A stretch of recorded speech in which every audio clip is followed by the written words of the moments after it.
PM Modi ने 2036 Olympic आयोजन के लिए की दावेदारी। आईओसी के सेशन में कहा, यह 140 करोड़ देशवासियों का बरसों पुराना सपना, ओलंपिक के आयोजन में कोई कसर नहीं छोड़ेंगे। अग्निवीर को शहीद का दर्जा नहीं, सिर्फ वोट के लिए सेना की शहादत का इस्तेमाल करेंगे। जन अधिकार पार्टी के प्रमुख पप्पू यादव ने मोदी सरकार पर बोला हमला। बीजेपी के रास्ते पर चली कांग्रेस, 5 राज्यों के विधानसभा चुनाव में 1/4 विधायकों का काटेगी टिकट। मध्य प्रदेश में बीजेपी ने जारी की 136 प्रत्याशियों की लिस्ट, 94 सीटों पर युवा चेहरों पर लगाएगी दाव। आईसीसी पुरुष क्रिकेट विश्व कप 2023 के दौरान डिज्नी हॉटस्टार पर 3.5 करोड़ ने देखा भारत पाकिस्तान का मैच, टूट गया आईपीएल फाइनल का रिकॉर्ड। केंद्रीय गृह मंत्री अमित शाह ने अहमदाबाद में बीजेपी विधायक कार्यालय का किया उद्घाटन, आंगनवाड़ी केंद्रों के बच्चों से की बातचीत। वनडे विश्व कप में आगे बढ़ा भारत का विजय रथ, 1 लाख दर्शकों के सामने पाकिस्तान को हरा, अंक तालिका में शीर्ष पर पहुंचा। कप्तान रोहित शर्मा वनडे क्रिकेट में 300 छक्के लगाने वाले पहले भारतीय बने। महिला पुरुष एक साथ नहीं खेल सकते, गरबा एंट्री के लिए आई कार्ड अनिवार्य, गुजरात के अंबाजी मंदिर में बने नियम। तेलंगाना में छात्रा की आत्महत्या पर कांग्रेस नेता राहुल बोले, ये आत्महत्या नहीं, युवाओं के सपनों की हत्या है। बीआरएस पार्टी बीजेपी रिश्तेदार समिति है। जो सनातन को समाप्त करने की बात करते हैं वे खुद समाप्त हो जाएंगे, लेकिन सनातन को समाप्त नहीं कर पाएंगे। उदयनिधि स्टालिन के बयान पर बोले बीजेपी नेता रमेश बिदुड़ी। राजस्थान के सीएम अशोक गहलोत ने दोहराई सचिन पायलट की बात, बोले कांग्रेस उन्हें ही टिकट देगी जो प्रत्याशी जिताने वाला होगा। देश के पहले अग्निवीर शहीद के परिवार को 1 करोड़ रुपए देगी पंजाब सरकार, सैन्य सम्मान से अंतिम संस्कार न करने पर उठा सवाल। मध्य प्रदेश में विधानसभा चुनाव से पहले बीजेपी को लगा बड़ा झटका, सुसनेर विधायक राणा विक्रम सिंह के भाई समेत कई नेताओं ने थामा कांग्रेस का हाथ। पंजाब में निगम चुनाव नवंबर के पहले हफ्ते में संभव, 5 निगमों में पेंडिंग है इलेक्शन। दीपावली से पहले वोटिंग कराने की कोशिश में सरकार। 17 साल के रौनक बने शतरंज अंडर-20 के विश्व चैंपियन, पीएम मोदी सहित कई नेताओं ने दी बधाई। एआईएमआईएम चीफ असदुद्दीन ओवैसी ने पीएम मोदी से गाजा को सहायता देने के लिए की अपील, कहा गाजा के लोगों के साथ दिखाए एकजुटता। पंजाब में फिर हुआ बड़ा प्रशासनिक फेरबदल, 20 आईएएस और पीसीएस अफसरों के हुए तबादले, अमृतसर डीसी को भी हटाया। पंजाब के रहने वाले मृतक अग्निवीर अमृतपाल को सलामी नहीं मिलने पर जम्मू कश्मीर के पूर्व गवर्नर सत्यपाल मलिक ने मोदी सरकार से किया सवाल, कहा क्या अग्निवीर को शहीद का दर्जा नहीं। दिल्ली में फिल्म स्पेशल 26 जैसा कांड, फर्जी ईडी अधिकारी बनकर मारा छापा, 30 मिनट के अंदर घर से 3 करोड़ रुपए लेकर फरार, पुलिस ने 2 किलोमीटर पीछा कर पकड़ा। महिला आरक्षण विधेयक तत्काल लागू हो, महिलाओं के पास बर्बाद करने के लिए समय नहीं, चेन्नई में बोली कांग्रेस महासचिव प्रियंका गांधी। यूपी में स्वास्थ्य व्यवस्था हुई बदहाल, मिल रहा घटिया क्वालिटी का खाना, सपा प्रमुख अखिलेश यादव ने योगी सरकार पर साधा निशाना। 5 राज्यों में विधानसभा चुनाव के बाद बंगाल भाजपा की कमान खुद अपने हाथ में लेंगे गृह मंत्री अमित शाह और बीजेपी अध्यक्ष जेपी नड्डा। हमले का ऐलान नहीं, लेकिन गाजा में घुसी इजरायली सेना, नॉर्थ गाजा खाली करने की डेडलाइन हुई खत्म, बॉर्डर पर पहुंच रहे टैंक। असम के सीएम हिमंत बिस्वा शर्मा ने असदुद्दीन ओवैसी को हमास ज्वाइन करने की दी नसीहत, जंग को लेकर दिए बयान पर बोले यहां विरोध का मतलब ही नहीं। जेडीयू ने पीएम मोदी की जाति पर उठाए सवाल, बीजेपी हुई आग बबूला, कहा नीतीश कुमार की पार्टी सर्टिफिकेट न दे। मिजोरम चुनाव से पहले सत्ताधारी एमएनएफ ने चला बड़ा दाव, हमार पीपुल्स कन्वेंशन पार्टी के साथ किया गठबंधन। दिल्ली एनसीआर में हवा हुई बेहद खराब, एलजी ने हरियाणा और पंजाब से लगाई गुहार, कहा पराली जलाना रोके। सीएम योगी ने गोरखपुर में किया कई परियोजनाओं का लोकार्पण व शिलान्यास, एसबीआई के शताब्दी वर्ष समारोह में हुए शामिल। कांग्रेस ने की 3 राज्यों के 229 प्रत्याशियों की घोषणा, मध्य प्रदेश के 144, छत्तीसगढ़ के 30 और तेलंगाना से 55 उम्मीदवारों की लिस्ट जारी। कमलनाथ छिंदवाड़ा से और भूपेश बघेल पाटन से लड़ेंगे चुनाव।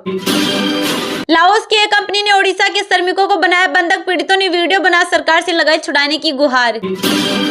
बंगाल में बीएसएफ ने किया सोने की तस्करी के बड़े रैकेट का भंडाफोड़, 4 बांग्लादेशी यात्री गिरफ्तार, जब्त सोने की कीमत 1.87 करोड़। हिमाचल की सुक्खू सरकार शुरू करने जा रही नई पहल, ट्रैकर्स के लापता होने की घटनाओं पर लगेगा अंकुश। छिंदवाड़ा विकास का नहीं भ्रष्टाचार का मॉडल है, इंडिया टीवी चुनाव मंच पर बोले केंद्रीय मंत्री प्रहलाद पटेल। इजरायली राजदूत ने पाकिस्तान पर कसा तंज, कहा वो अपनी जीत हमास के आतंकियों को समर्पित नहीं कर पाए। अफगानिस्तान में इस हफ्ते तीसरी बार कांपी धरती, रिएक्टर पैमाने पर 6.3 रही तीव्रता, पहले भूकंप में गई थी 4000 की जान। बंगाल के राज्यपाल सीवी आनंद बोस ने 71 कैदियों को रिहा करने के प्रस्ताव को दी मंजूरी। दुर्गा पूजा से पहले होंगे रिहा। डॉन से नेता बने मुख्तार अंसारी और बेटे अब्बास पर ईडी ने कसा शिकंजा। मनी लॉन्ड्रिंग के मामले में लाखों की संपत्ति की जब्त। सिविल सेवा की तैयारी कर रहे तमिलनाडु के स्टूडेंट्स को 10 महीने तक मिलेंगे 7,500 रुपए। मंत्री उदयनिधि स्टालिन ने किया ऐलान। दिल्ली एनसीआर में लगे भूकंप के झटके। हरियाणा का फरीदाबाद जिला रहा केंद्र। झारखंड के धनबाद में दुर्गा पूजा को लेकर प्रशासन ने कसी कमर। ड्रोन से होगी मेले की निगरानी। संवेदनशील इलाकों में सुरक्षा सख्त। हिमाचल में हड़ताली कर्मचारियों को मनाने के लिए मंत्री अनिरुद्ध सिंह ने संभाला मोर्चा। कहा राज्य को आपकी जरूरत, दफ्तर लौटाए।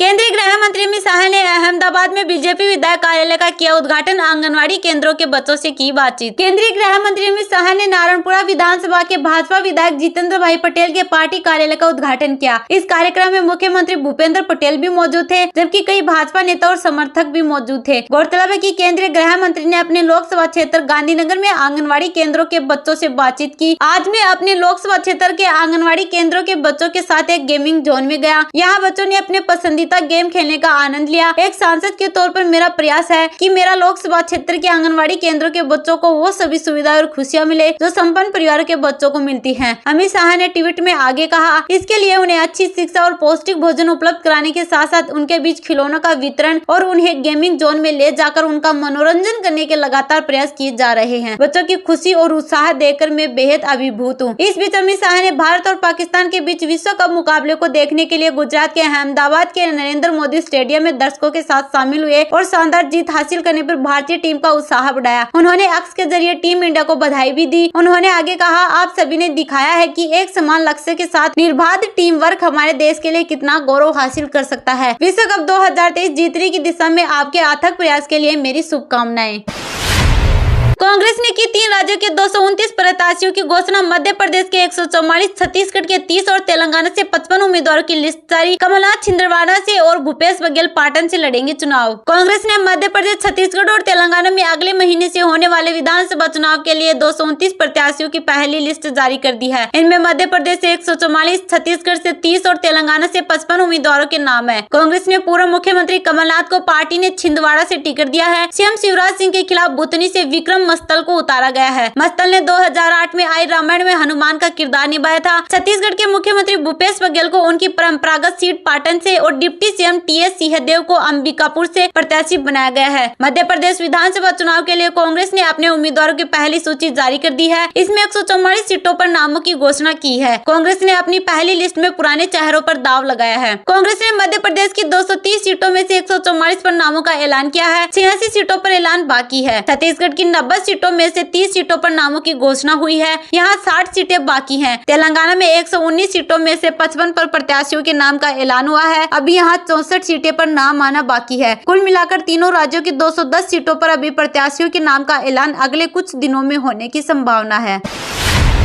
मध्य प्रदेश में बीजेपी ने जारी की 136 प्रत्याशियों की लिस्ट। 94 सीटों पर युवा चेहरों पर लगाएगी दाव। मध्य प्रदेश में विधानसभा चुनाव जीतने की तैयारी में जुटी बीजेपी 136 सीटों पर उम्मीदवारों का नाम जारी कर चुकी है। शेष ने 94 सीटों पर प्रत्याशियों के नाम की घोषणा करना बाकी है। इस सीटों पर बीजेपी का सारा फोकस युवा वोटरों पर है। इन 94 सीटों पर बीजेपी के 70 विधायक और कुछ मंत्री भी हैं। अगर बीजेपी ने इन सीटों पर युवा चेहरों को मौका दिया तो कई उबाऊ और पुराने चेहरों की टिकट कर सकती है। मध्य प्रदेश में बीजेपी उम्मीदवार की 4 लिस्ट जारी कर चुकी है। इन 4 सूचियों में नवीनता ने बीजेपी कार्यकर्ताओं में उत्साह जगाया था। बीजेपी प्रदेश में 25 सीटों पर युवा चेहरों को उतारने की तैयारी कर रही है। बीजेपी ऐसे उम्मीदवारों को मौका दे सकती है जिन्होंने अपने विधानसभा क्षेत्र में जमीनी स्तर पर मेहनत की और सक्रिय रहे। बता दें, बीजेपी अब तक 136 प्रत्याशियों के नाम की घोषणा कर चुकी है। बीजेपी ने अब तक जिन 4 सूचियों में 136 प्रत्याशियों को मौका दिया है उनमें 70 वर्ष पार के मात्र 4 प्रत्याशी है। 60 से 70 वर्ष के बीच के 15 और 50 वर्ष से कम उम्र के 40 प्रत्याशी है। पार्टी का मानना है कि जिन विधायकों और मंत्रियों को सत्ता विरोधी रुझान के बावजूद टिकट मिला है वे सब दूसरी पीढ़ी के नेता है। गौरतलब है कि मध्य प्रदेश में इस बार युवा मतदाताओं की संख्या 1,61,00,000 है। 2023 विधानसभा चुनाव को देखते हुए मध्य प्रदेश में मतदाता सूची का चुनाव आयोग ने अंतिम प्रकाशन कर दिया। इसमें करीब 17 लाख मतदाता बढ़े हैं। प्रदेश में सामान्य मतदाताओं की संख्या 5,60,60,925 हो गई है। इसमें पुरुष मतदाता 2,88,25,607 और महिला मतदाता 2,72,33,000 33,945 एवं थर्ड जेंडर 1373 है। 18-19 साल की उम्र के पहली बार मतदान करने वाले 22,36,564 वोटर हो गए हैं, जो आने वाले विधानसभा चुनाव में पहली बार वोट डालेंगे।